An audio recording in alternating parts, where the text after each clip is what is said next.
I found that nothing in life is worthwhile unless you take risks. Nothing.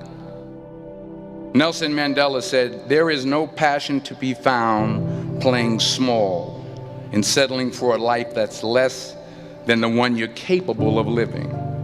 Now, I'm sure in your experiences in school and applying to college and picking your major and deciding what you want to do with life, I'm sure people have told you to make sure you have something to fall back on. Make sure you got something to fall back on, honey.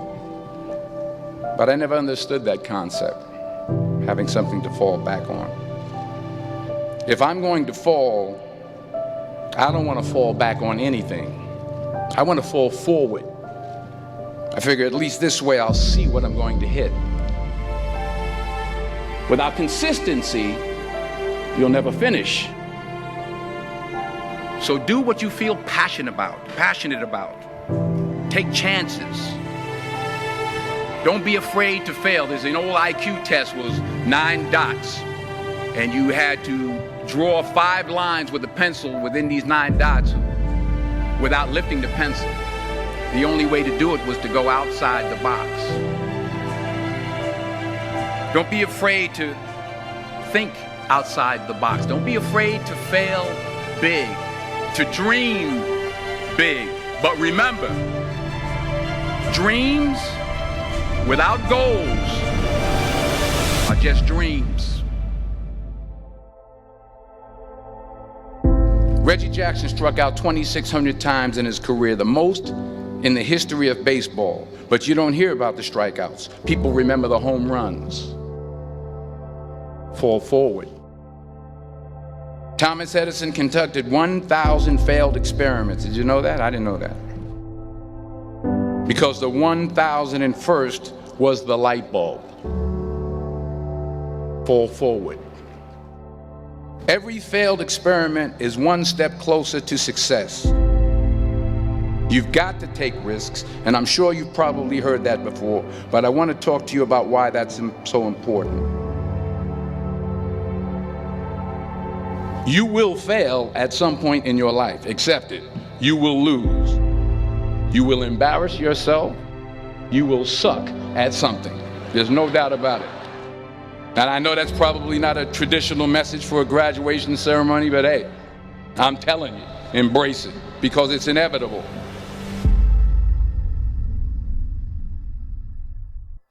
In the acting business, you fail all the time. Early on in my career, I auditioned for a part in a Broadway musical. Perfect role for me, I thought, except for the fact that I can't sing. I didn't get the job. But here's the thing. I didn't quit. I didn't fall back. I walked out of there to prepare for the next audition, and the next audition, and the next audition. I prayed. I prayed. And I prayed.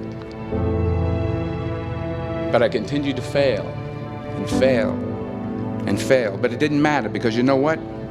There's an old saying, you hang around the barbershop long enough, sooner or later you're going to get a haircut. So you will catch a break, and I did catch a break.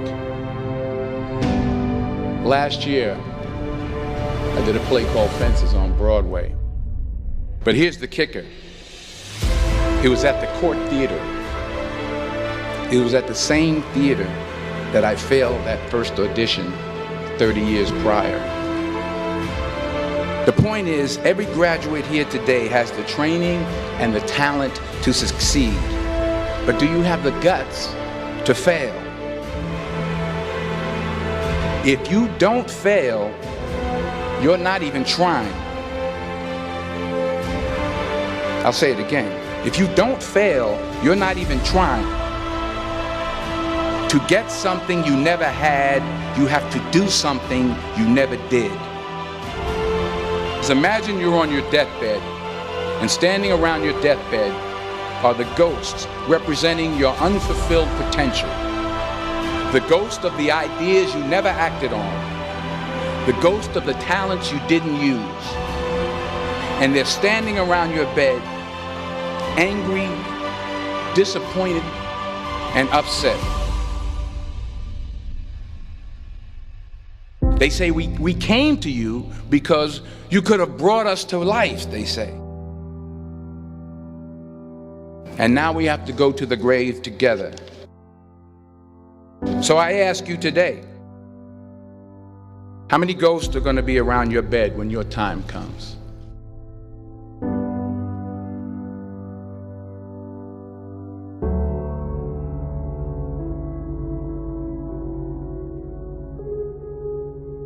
I just got back from South Africa. It's a beautiful country, but there are places there with terrible poverty that need help.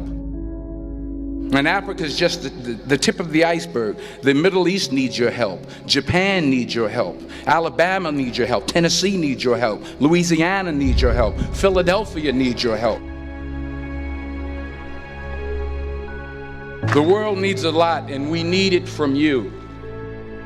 We really do. We need it from you young people. I mean, I'm not speaking for the rest of us up here, but I know I'm getting a little grayer.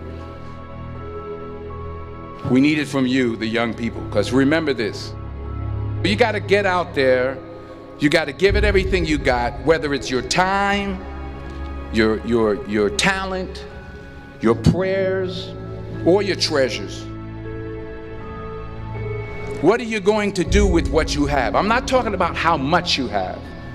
Some of you are business majors, some of you are theologians, nurses, sociologists, some of you have money, some of you have patience, some of you have kindness, some of you have love, some of you have the gift of long suffering. Whatever it is, whatever your gift is, what are you going to do with what you have?